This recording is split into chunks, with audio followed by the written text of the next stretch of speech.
1857 की क्रांति के बाद भारत पूरी तरह अंग्रेजों के नियंत्रण में आ चुका था। 19वीं सदी के अंत तक शिक्षित भारतीयों में राजनीतिक चेतना जागने लगी। देश को एक राष्ट्रीय मंच की आवश्यकता थी।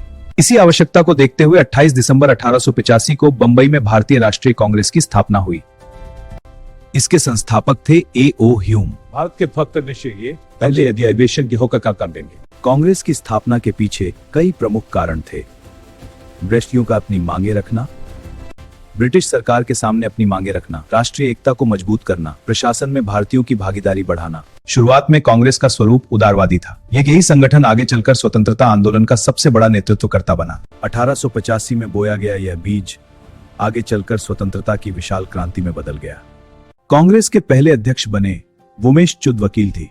एक कांग्रेस के संगठित आंदोलन की शुरुआत हुई। साल 1887 में कांग्रेस मुस्लिम अतीक बदरूनी और हिंदू मुस्लिम एकता का संदेश दिया। 20वीं सदी की शुरुआत। भारत अंग्रेजों की गुलामी में जकड़ा हुआ था, आजादी की लौ को तेज कर रहा था। 1900 से 1920 के बीच कांग्रेस के अधिवेशन भारत के स्वतंत्रता संग्राम की दिशा तय कर रहे थे। 1906 इसी अधिवेशन में पहली बार स्वराज को कांग्रेस का लक्ष्य घोषित किया गया।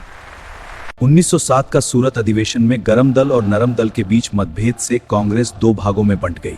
प्राय 1916 का लखनऊ अधिवेशन एकता का प्रतीक बना। कांग्रेस और मुस्लिम लीग के बीच लखनऊ पैक्ट हुआ।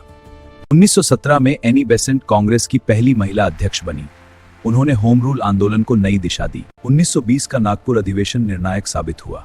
महात्मा गांधी के नेतृत्व में असहयोग आंदोलन की शुरुआत हुई। साल 1925 में सरोजिनी नायडू पहली भारतीय मां जानी।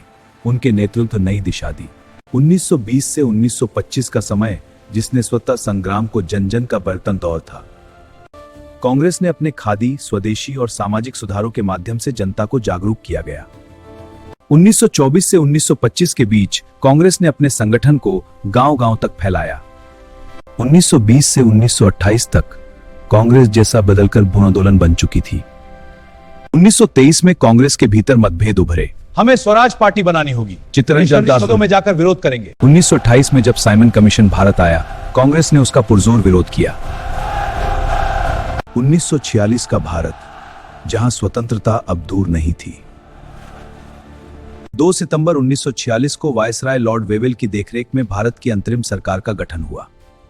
इस सरकार के उपाध्यक्ष बने जवाहरलाल नेहरू। कांग्रेस के कई वरिष्ठ नेता मंत्रिमंडल में शामिल हुए और प्रशासन की बागडोर संभाली। फिर 1946 में गठित संविधान सभा में कांग्रेस को इष्ट प्रतिष्ठ कांग्रेस जुड़े थे।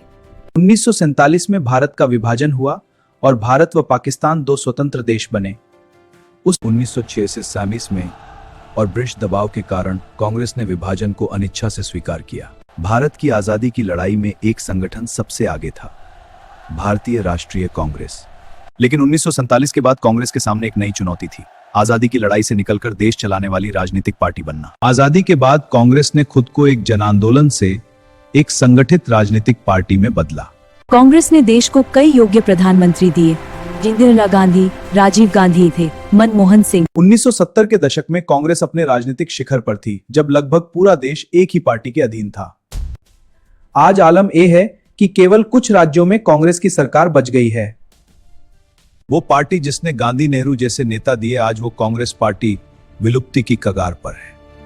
अगर जानकारी अच्छी लगी हो तो इस चैनल को सब्सक्राइब जरूर करें। धन्यवाद।